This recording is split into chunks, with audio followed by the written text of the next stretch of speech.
Welcome to The Explainer.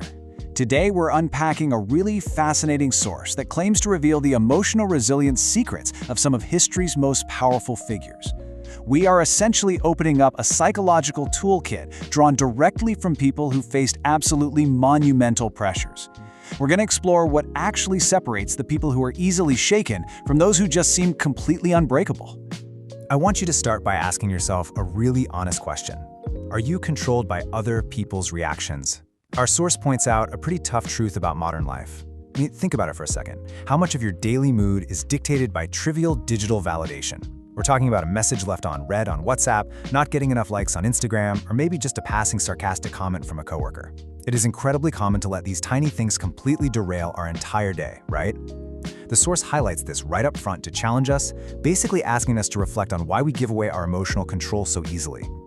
Okay, so here's our roadmap for this masterclass framework. We'll start by looking at the emotional control switch. Then we'll move into Carnegie's secret, Rockefeller's reset, Edison's filter, Roosevelt's battles, and finally, we'll give you a concrete 7-day action plan.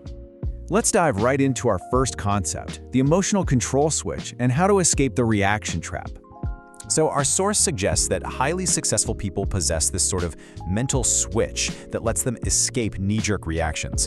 When they face insults, they just smile. When they face rejection, they immediately focus on their next move. It brilliantly juxtaposes our modern anxieties, social media metrics or ignored texts, against the massive life-altering stakes these historical leaders faced. We are talking about entire market crashes, multi-million-dollar failed deals, and relentless, vicious public attacks. The takeaway here is pretty stark. If they could maintain their composure through literal historical crises, we can absolutely learn to manage our modern digital stressors. To drive this home, the source leans on an incredibly sharp insight from Henry Ford. People don't want to be mentally strong, they just want to feel temporarily good. It's so true, isn't it? Most people just seek out fleeting motivation. They want to watch a quick hype video to feel good for a day or two, but they actively avoid the really uncomfortable, hard work required to build genuine mental toughness. Because building resilience means looking at your own flaws, and well, that's not exactly fun, but it is absolutely necessary. Moving on to Carnegie's foundational secret, which is all about building an immunity to opinions.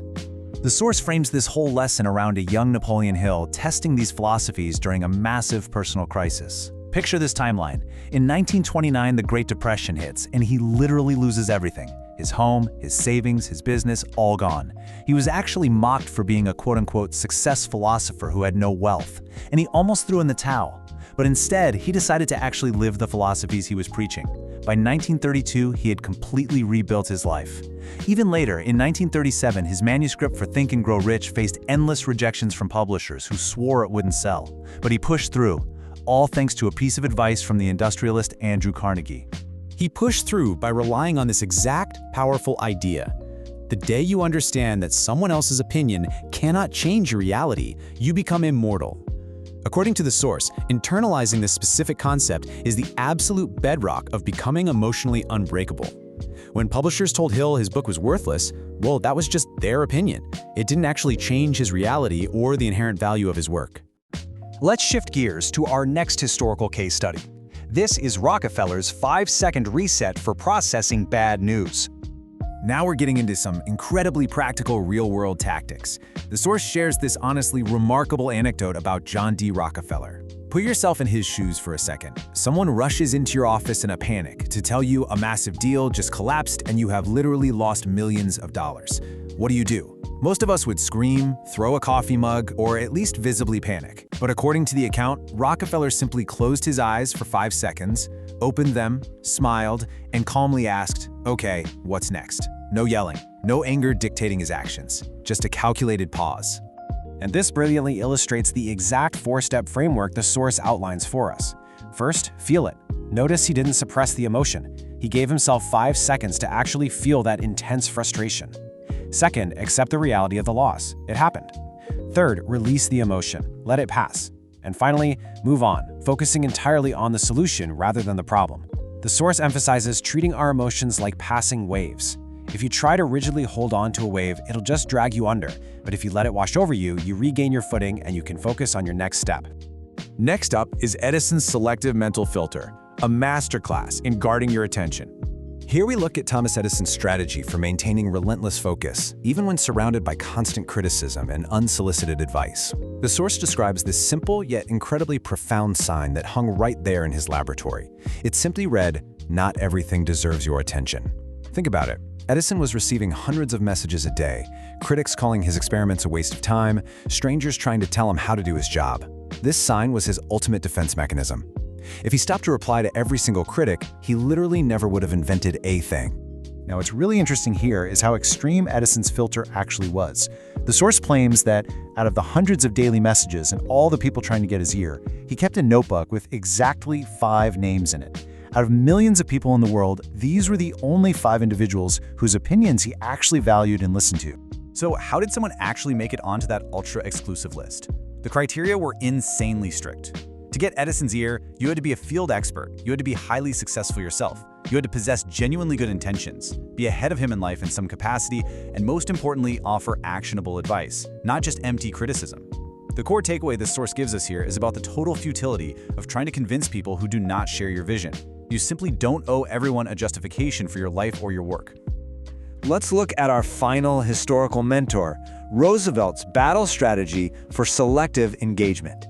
As President of the United States, Theodore Roosevelt was constantly under fire. Every single day brought fresh criticisms, intense political drama, and vicious personal attacks. To survive that kind of pressure cooker without completely burning out, the source notes that he created a really strict, rigid diary system. It was a protocol to dictate exactly where he was going to direct his mental energy. So the crucial point is how he categorized these conflicts. There were battles he absolutely would fight, policies that helped his country, decisions shaping the future, and actions aligning with his core values. But then there were battles he would entirely ignore, personal attacks, media drama, and random public opinions. The source advises us to adopt this exact system for ourselves. Reacting to every single provocation is actually a sign of weakness. Real power comes from being highly selective about where you spend your emotional currency. Okay, now we pivot from theory to practice with the 7-day action plan. Application over consumption. We've covered the history, we've looked at the theory, and now the source pivots to give us a definitive blueprint for applying this today. It kicks off with a really stark claim. 95% of people merely consume self-help content. They watch it, they feel good temporarily, and then they do absolutely nothing with it. Only a tiny 5% actually apply the lessons to achieve real success. So the question is, which percentage are you going to be in? To help you get into that 5%, the source lays out a specific 7-day challenge directly based on Rockefeller's method. Here is what you do. For the next 7 days, whenever you are insulted, rejected, ignored, or criticized, do not react immediately. Pause for 5 seconds. Close your eyes, take a deep breath, and actually feel the emotion. Then, as you exhale, release it. Ask yourself, does this actually affect my ultimate main goal? And if the answer is no, simply move on. I want to conclude this explainer with a really provocative question derived straight from the source's central theme. When your ultimate test arrives, when you face that major rejection or that incredibly harsh criticism, will you do what you know or will you surrender to the noise? The tools are right in front of you. The choice to become emotionally unbreakable is entirely yours. Thank you so much for learning with me today, and I highly encourage you to go out there and take that 7-day challenge.